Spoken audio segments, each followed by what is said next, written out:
Bonjour à tous mesdames et messieurs et bienvenue à ce nouvel épisode d'Horreur Critique.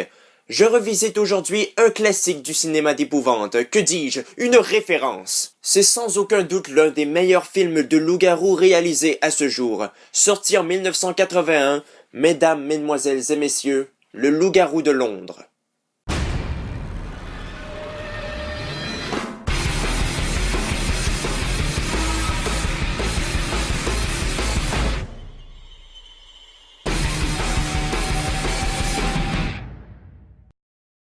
David et Jack, deux jeunes Américains, se promènent dans le nord de l'Angleterre quand ils sont attaqués par une horrible créature. Jack est tué et David est plongé dans un coma pendant plusieurs jours.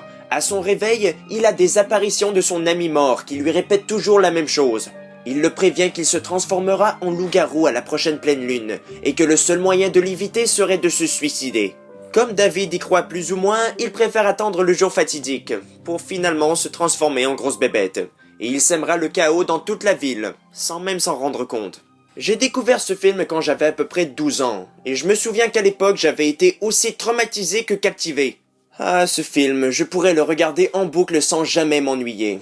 J'aime bien le fait qu'on se base sur des clichés des gros films de monstres d'Universal. C'est vrai, il y a plein de références au loup-garou de 1941. John Landis nous offre vraiment des personnages seuls en Angleterre. Cette sensation d'isolement et de solitude au tout début du film, quand nos deux héros sillonnent le nord britannique, putain ce que c'est prenant! Et même chose pour la fameuse scène du métro, qui a été la source de bien des cauchemars. Mais Landis arrive tout de même à détendre son atmosphère avec son humour cynique, même moqueur parfois, qu'il illustre très bien dans son film. Le simple fait de prendre des chansons avec un titre composé du mot Moon, c'est pas grand chose, mais pourtant c'est ce qui donne un peu plus de personnalité au film. En gros, ce scénario est simplement bon. Et il ne se passe pas grand-chose, en tout cas à côté loup-garou. C'est vrai, on compte quoi? 3 grandes attaques en tout? Et pourtant, c'est l'intrigue à elle seule qui supporte tout. On se sent vraiment dans un film de John Landis en regardant Le Loup-garou de Londres. C'est également le réalisateur d'American College, les Blues Brothers, ainsi que le clip Thriller de Michael Jackson.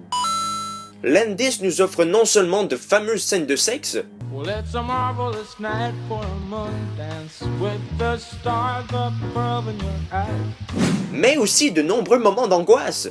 Juste la scène du début, dans le pub, où nos Américains sont perçus comme de réels étrangers dans cette communauté recluse. Et puis là, John Landis frappe.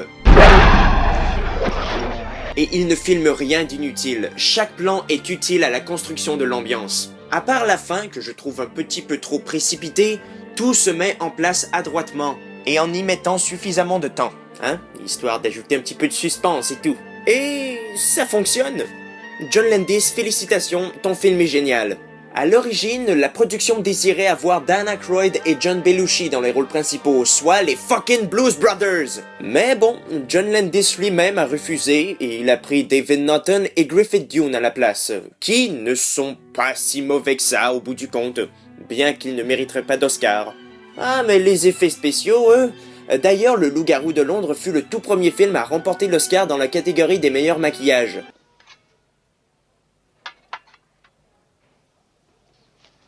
Can I have a piece of toast?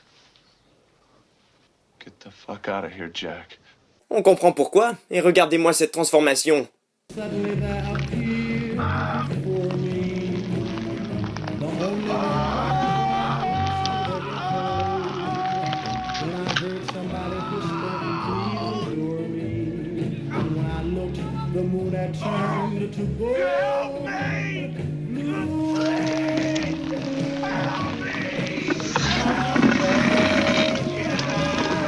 Le Loup-garou de Londres est un film culte qui s'est forgé une solide réputation au fil du temps et qui fonctionne encore très bien aujourd'hui.